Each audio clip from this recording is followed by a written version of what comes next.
Hi, இன்னைக்கு முதல் வணக்கம் நிகழ்ச்சியோட ஸ்டார்ஸ் டைரியில் என்னுடைய டைரியை பற்றி தான் நீங்கள் பார்க்க போகிறீங்க. பார்க்கலாமா? அதுவும் எங்கேன்னு தெரியுமா? எனக்கு ஆக்சுவலாக பிடிச்ச இடம் ஷூட் ஸ்பாட். எக்ஸ்க்ளூசிவாக உங்களுக்காக, விஜய் டிவி நேயர்களுக்காக வீட்டுக்கு வீடு வாசப்படி ஷூட் ஸ்பாட்ல இருந்து உங்கள் திரவியம்.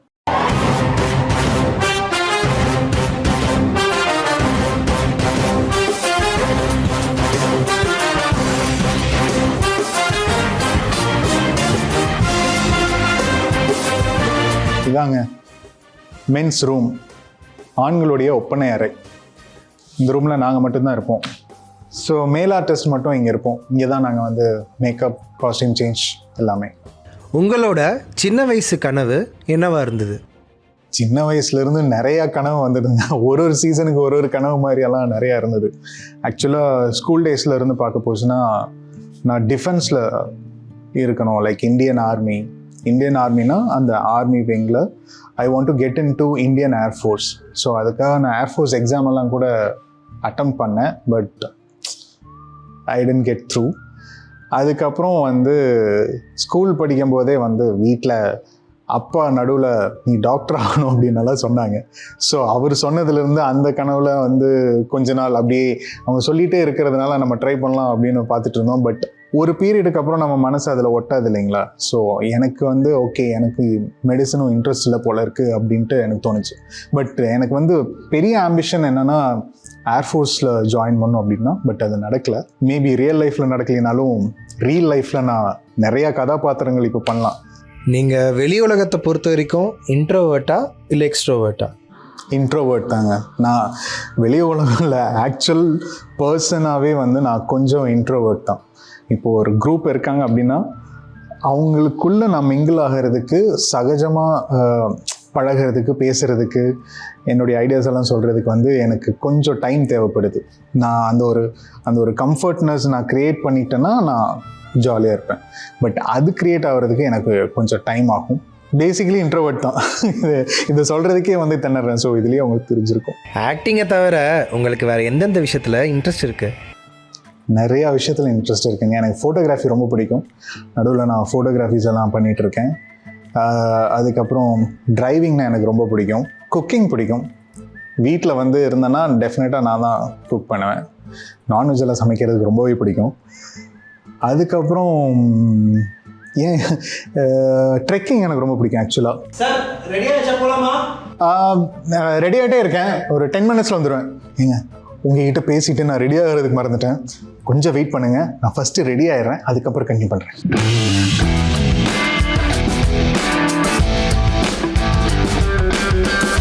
என்னடா இவன் அவனே ப்ரஷ் எடுத்து தேய்ச்சிட்டு இருக்கானேன்னு பார்க்குறீங்களா? நான் வந்து செல்ஃப் மேக்கப் தாங்க. எனக்கு நானே வந்து I have my own makeup kit. So என்ன நானே க்ரூம் பண்ணிப்பேன். ஸோ மேக்கப் ஆர்டிஸ்ட்டும் காலையில் கொஞ்சம் பிஸியாக இருப்பாங்க. ஸோ அதனால் நீங்கள் நடித்த சீரியலெல்லாம் உங்களுக்கு 2 ஹீரோயின்ஸ் இருந்திருக்காங்க. அது தானாக அமைஞ்சதா இல்லை நீங்களாம் அமைச்சிக்கிட்டீங்களா? ஐயோ, நானாக அமைச்சிக்கிறதா இருந்தால் எவ்வளவோ அமைச்சிக்கலாங்க. 2 என்ன 4 கூட வச்சுக்கலாம். இது வந்து அதுவாக அமைஞ்சது தான். இதுக்கும் எனக்கும் எந்த சம்மந்தம் இல்லை. ஹீரோயின்ஸே இல்லைனாலும் எனக்கு ஒன்றும் பிரச்சனை இல்லை. சீரியலுக்கு வரதுக்கு முன்னாடி நீங்கள் என்ன பண்ணிகிட்டு இருந்தீங்க? பேசிக்லி வந்து நான் 3D கேரக்டர் அனிமேட்டராக இருந்தேன் ஆக்சுவலாக. அதுக்கப்புறம் வந்து விஎஃப்எக்ஸில் ஸ்பெஷலைசேஷன் பண்ணேன். அன்ஃபார்ச்சுனேட்லி ஒரு குட்டி ஆக்சிடெண்ட் ஆயிடுச்சு. ஸோ அதனால் இந்த ஃபீல்டில் என்னால் கன்டினியூ பண்ண முடியல. உட்காந்தே வேலை செய்யணும் இல்லைங்களா? ஸோ கண்டினியூஸாக என்னால் உட்கார முடியாது. ஸோ அப்படி எப்படியோ ஒரு பெரிய பிரேக்கெல்லாம் எடுத்து ஆன் ஸ்க்ரீன்குள்ளே வந்துட்டேன். ஆக்டிங்கில் உங்களுக்கு இன்ட்ரெஸ்ட் எப்படி ஆரம்பிச்சது? ஆக்டிங் ஆக்சுவலாக நான் படித்தது வந்து விஸ்காம், சரிங்களா? ஸோ விஸ்காம் பண்ணும்போது வந்து பார்த்திங்கன்னா எங்கள் காலேஜில் எங்களுடைய ப்ராஜெக்ட்ஸை நாங்களே தான் பண்ணிக்கணும். அதாவது எங்களுடைய டீம், நாங்களே ஒரு டீம் ஃபார்ம் பண்ணிப்போம், நாங்களே கதை பண்ணுவோம். எங்களுக்குள்ளேயே வந்து ஆர்டிஸ்டெல்லாம் செலக்ட் பண்ணி ஒரு ரோல் வந்துட்டு ட்ரை பண்ணி பார்க்குறது. ஸோ அந்த மாதிரி பண்ணும்போது என்னுடைய ஃப்ரெண்ட்ஸ் நிறைய பேர் எனக்கு என்கரேஜ் பண்ணாங்க. நீ நல்லா பண்ணுற ஆக்சுவலாக, நீ ஏன் ஆன் ஸ்க்ரீன் ட்ரை பண்ணக்கூடாது அப்படின்னு சொன்னாங்க. ஃப்ரெண்ட்ஸு என்கரேஜ் பண்ணுறது ஒரு சைடு இருக்கட்டுங்க, என்னுடைய ப்ரொஃபஸர்ஸ், என்னுடைய லெக்சரர்ஸ், என்னுடைய டிபார்ட்மெண்ட் ஸ்டாஃப்ஸ் எல்லாருமே வந்துட்டு எனக்கு ஆக்சுவலாக என்னோடய ஃபேர்வெல்லில் வந்து ஒரு பட்டப்பேர் வச்சாங்க. காலேஜ் ஹீரோ அப்படின்னு. எனக்கு வந்து அப்போ சிரிப்பு தான் வந்தது. என்னை கிண்டல் பண்ணுறாங்களா இல்லை ஒரிஜினலாக சொல்கிறாங்களா அப்படின்லாம் தெரில. பட் அப்போ இருந்தே சொல்லிட்டு இருந்தாங்க யூ ஷுட் ட்ரை அப்படின்ட்டு, நீ ஆக்டிங் வந்து ட்ரை பண்ணணும் அப்படின்னு சொல்லிட்டு இருந்தாங்க. அப்போல்லாம் நான் பெருசாக எடுத்துக்கல. ஆனால் இப்போ நான் ஃபீல் பண்ணுறேன் நேரத்துலேயே நம்ம வந்து ஃபீல்டுக்குள்ளே வந்திருக்கணும் அப்படின்னு. இவ்வளோதாங்க என் மேக்கப்பு. ஒரு வழியாக மேக்கப் பண்ணியாச்சு. ஒரு கால் வருது, ஒரு நிமிஷம். Hello. Okay, thanks sir.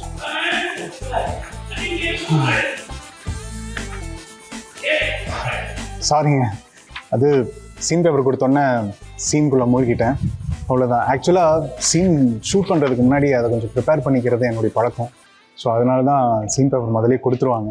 So பார்த்துட்டேன்னா அந்த சீனில் என்ன பண்ணுறேன் அப்படிங்கிறத நான் மென்டலாக ப்ரிப்பேர் ஆகிக்குவேன். ஸோ எனிவே இதை நான் பார்த்துக்கிறேன். உங்களுடைய கேள்வி கேளுங்க. வீட்டுக்கு வீடு வாசப்படி இந்த ப்ராஜெக்டை பற்றி உங்களோட அபிப்பிராயம் என்னது? இந்த ப்ராஜெக்ட் வந்து பார்த்தீங்கன்னா இதுக்கு முன்னாடி நான் பண்ண ப்ராஜெக்ட்டுக்கும் இதுக்கும் வந்துட்டு அப்படியே கான்ட்ராஸ்டாக இருக்குது. இதுக்கு முன்னாடி ஃபஸ்ட்டு சீசனில் நான் வந்து ஒரு வில்லேஜ் பாயாக பண்ணேன். அடுத்ததில் வந்துட்டு ஒரு சிட்டி பாய் தான், ஆனால் அதில் வந்து ஒரு லவ்வராக, அதுக்கப்புறம் வந்து ஒரு இக்கட்டான சூழ்நிலையில் கல்யாணம் ஆகி போகிற மாதிரி நீங்கள் பார்த்துருப்பீங்க இல்லையா? ஸோ அந்த மாதிரி இருந்தது. இந்த சீரியலில் வந்துட்டு ஆல்ரெடி எனக்கு கல்யாணம் ஆயிடுச்சு. கல்யாணம் ஆகிட்டு ஒரு பயங்கர ப்ரொஃபஷ்னலான ஒரு கை, ஒரு பிஸ்னஸ்மேன், எப்போ பார்த்தாலும் பிஸ்னஸை பற்றியே யோசிச்சுட்டு இருக்கிற ஒரு person. But at the same time அவனுடைய ஃபேமிலிக்காக அவன் என்ன வேணாலும் பண்ணுவான்.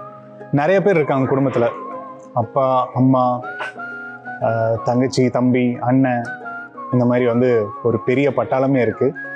இப்போ தான் ஆரம்பித்து குதூகலமாக நாங்கள் போயிட்டுருக்கோம்.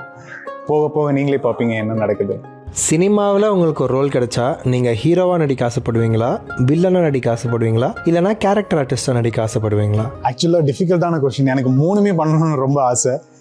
இதுதான் பண்ணுவேன் அதுதான் பண்ணுவேன், எனக்கு மூணு வந்தாலுமே மூணுமே நானே பண்ணுறேன் அப்படின்னு கேட்குறதுக்கு கூட ஒரு பேராசை இருக்குது. வில்லனா எப்படி இருக்குங்க அப்படின்னு கொஞ்சம் ட்ரை பண்ணி பார்க்கணுன்னு ஆசை இருக்குது. இந்த ஃபீல்டில் உங்களோட இன்ஸ்பிரேஷன் யார்? இந்த ஃபீல்டுன்னு இல்லைங்க, என்னுடைய இன்ஸ்பிரேஷன் வந்து நான் நிறைய பேர்த்துக்கிட்ட இருந்து எடுத்துக்கிறேன். சின்ன பசங்கள்கிட்ட இருந்து கூட ஒரு சின்ன சின்ன விஷயங்களை நான் இன்ஸ்பிரேஷனாக எடுத்துக்கிறேன். சொல்லும் போது கொஞ்சம் ட்ராமாட்டிக்காக இருக்கும், பட் உண்மை அதுதான். நான் ஏதாவது ஒரு சும்மா ஒரு டிராஃபிக் சிக்னலாக நான் ஏதாவது ஒரு விஷயத்த பார்க்குறேன் அப்படின்னா கூட அதுலேருந்து ஏதோ ஒரு சின்ன விஷயத்த நான் வந்து நோட் பண்ணிப்பேன்.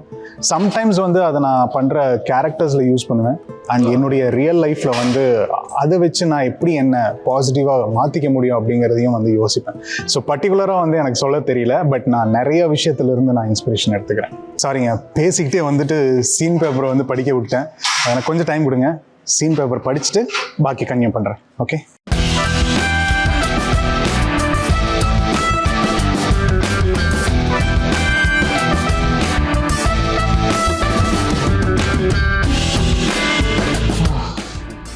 சீன் பேப்பர் படித்தாச்சு. பின்னாடி பார்க்குறீங்களா, எங்கள் வீட்டுக்கு வீடு வாசப்படி குடும்பம். ஸோ இங்கே தான் ஷூட்டிங் போயிட்டுருக்கு. நீங்கள் வந்து டிவியில் பார்க்குற எல்லாமே இங்கே ஷூட் பண்ணுறது தான். பார்த்தீங்களா எவ்வளோ பரபரப்பாக போயிட்டுருக்குன்னு. So back to questions. உங்களோட சீரியல் ஃபேமிலி பற்றி எங்களுக்கு தெரியும், உங்களோட சொந்த ஃபேமிலியை பற்றி எங்களுக்கு கொஞ்சம் சொல்ல முடியுமா? என்னோடய ஃபேமிலி ரொம்ப குட்டி ஃபேமிலி. நான், என்னுடைய ஒய்ஃப், என்னுடைய பொண்ணு, அதுக்கப்புறம் வீட்டில் அம்மா, அண்ணா, அண்ணி பசங்க, இவ்வளோதான். ஸோ இப்போ நாங்கள் சென்னையில் வந்து நான் என் ஒய்ஃப், என் குழந்தை 3 பேர் தான் இருக்கோம். அவ்வளோ ஸ்மால் ஃபேமிலி. பின்னாடி ஏதோ சீரியஸான சீன் போயிட்டுருக்கு. நாம் இங்கேருந்து டிஸ்டர்ப் பண்ண வேணாம், அந்த சீட் போயிடலாம். So hi mom. எங்கள் அம்மா இங்கே தான் இருக்காங்க. மம்மி எந்த செய்தோன்றீங்கன்னு சீரியஸ் ஆகிட்டு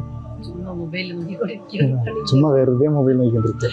அப்படிதான் பிரேக் டைமில் ஜாலியாக உட்காந்து ஃபோனில் ஃபிஜிட் பண்ணிட்டு இருப்பாங்க. ஸோ நம்ம கொஷின் போகலாம். நீங்கள் ஒன் டேக் ஆர்டிஸ்டா இல்லை ஒன் மோர் ஆர்டிஸ்டா? ஒன் மோர் மேக்ஸிமம் இருக்காது, தேவைப்பட்டதுன்னா போகும். ஒன் மோரே போக மாட்டேன்னு சொல்ல மாட்டேன், ஒன் மோர் போயிருக்கேன், but maximum one take. Serial ஆக்டிங்கில் எது ரொம்ப கஷ்டம், டைலாக் பேசுகிறதா இல்லைனா எக்ஸ்பிரஷன் கொடுக்கறதா? டைலாக் பேசிட்டே எக்ஸ்பிரஷன் கொடுக்கறது தான் கஷ்டம். எக்ஸ்பிரஷன்ஸ் இல்லாமல் சும்மா டைலாக் பேசுறது வந்துட்டு அதில் எதுவுமே இல்லை இல்லைங்களா?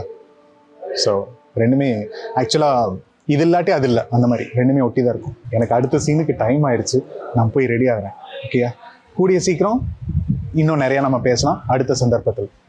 பாய், see you, take care.